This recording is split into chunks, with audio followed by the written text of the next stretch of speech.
Assalamualaikum warahmatullahi wabarakatuh. Salam sejahtera untuk kita semua. Bagaimana kabarnya hari ini?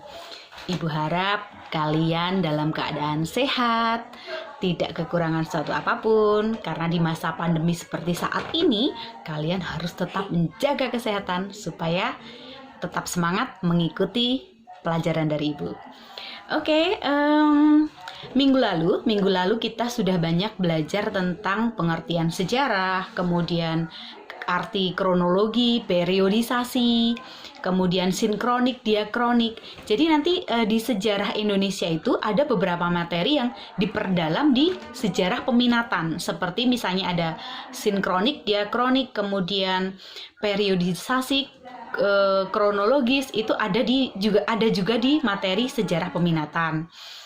Oh ya, materi kita saat ini adalah tentang ilmu-ilmu bantu sejarah ya. Jadi dalam sejarah itu tidak bisa berdiri sendiri. Jadi dalam ilmu sejarah itu ada berbagai macam ilmu bantu yang memang diperlukan untuk menelisik ya, untuk mengungkap lebih banyak tentang fakta-fakta sejarah. Nah, salah satu ilmu bantu dalam sejarah itu ada misalnya geologi. Nah, geologi itu adalah ilmu tentang lapisan bumi. Kemudian sosiologi itu adalah ilmu yang mempelajari tentang masyarakat. Kemudian ada numismatik, ilmu yang mempelajari tentang mata uang kuno. Kemudian ada paleontologi, itu adalah ilmu yang mempelajari tentang bentuk fisik manusia, dari yang sederhana sampai ke yang kompleks. Kemudian ada arkeologi. Nah, arkeologi ini adalah ilmu bantu yang mempelajari tentang berbagai macam bukti-bukti sejarah, baik itu fisik, artefak, maupun yang bentuknya itu bangunan, ada candi dan lain sebagainya. Selain ilmu-ilmu bantu sejarah, ada beberapa benda-benda yang memang ini merupakan bukti dari adanya sebuah peristiwa. Nah, bukti-bukti dari peninggalan-peninggalan sejarah yang berupa benda itu ada yang namanya fosil. Nah, ada yang tahu fosil itu apa?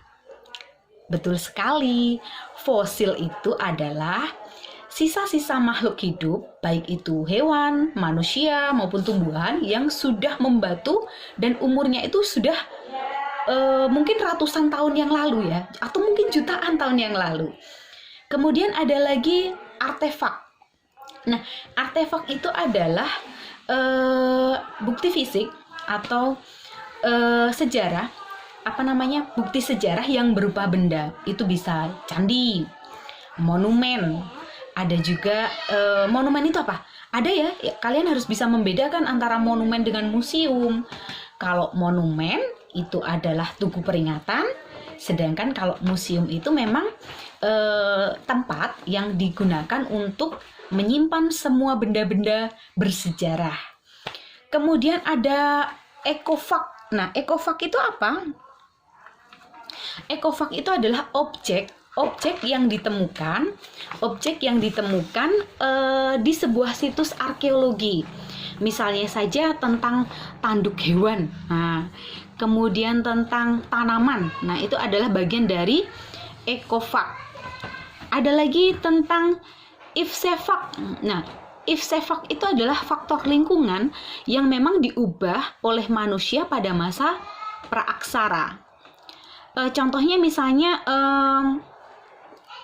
batu-batuan ketika masa praaksara itu dulu ada peninggalan kerang-kerang yang sudah membatu, kemudian mereka menggunakannya sebagai ketika sudah membatu mereka menggunakannya sebagai gua untuk tempat tinggal manusia purba. Kemudian selanjutnya kita akan membahas tentang pembentukan bumi. Ya, bagaimana proses pembentukan bumi? Nah, ada beberapa teori tentang pembentukan bumi. Ada teori Big Bang, ledakan dentuman besar. Kemudian ada apa lagi? Ada yang tahu? ada teori nebula. Nah, itu juga bagian dari proses terbentuknya bumi.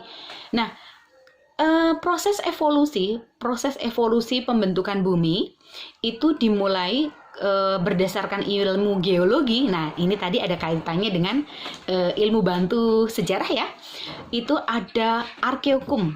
Arkeokum itu ada yang tahu apa? Arkeokum adalah zaman di mana bumi itu belum ada kehidupan sama sekali. Kemudian yang kedua itu adalah zaman Paleozoikum atau disebut juga zaman primer. Di sini zaman primer itu bumi sudah agak dingin, jadi sudah ada sedikit kehidupan walaupun hanya binatang bersel satu.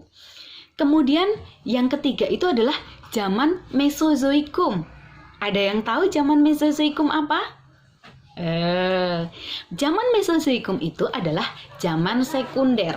Nah, ciri khas dari zaman Mesozoikum itu ditemukannya reptil besar seperti dinosaurus. Itu adalah bagian dari ciri khas zaman Mesozoikum. Kemudian yang keempat itu adalah zaman Neozoikum. Ada yang tahu zaman Neozoikum apa? Zaman Neozoikum itu adalah zaman baru. Artinya di sini sudah mulai ada tanda-tanda kehidupan.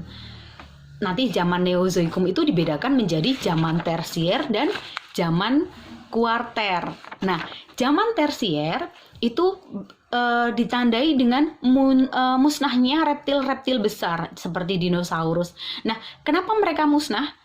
Alasan kenapa banyak sekali reptil besar musnah pada waktu itu karena salah satunya mereka tidak bisa menyesuaikan diri dengan lingkungannya.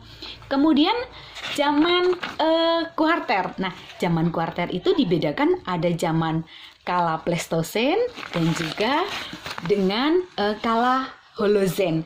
Nanti di situ ada proses pencairan es, kemudian ada zaman es ya, zaman di mana terjadi pencairan es yang cukup besar ya di wilayah kutub utara. Oke, sepertinya cukup sekian dari Ibu. Di kolom komentar nanti tolong kalian beri tugas kalian adalah membuat kronologi proses terbentuknya bumi dari zaman Arkeokum sampai zaman Neozoikum dan tolong beri contohnya. Cukup sekian dari Ibu. Terima kasih. Wassalamualaikum warahmatullahi wabarakatuh. Tetap semangat, jaga kesehatan.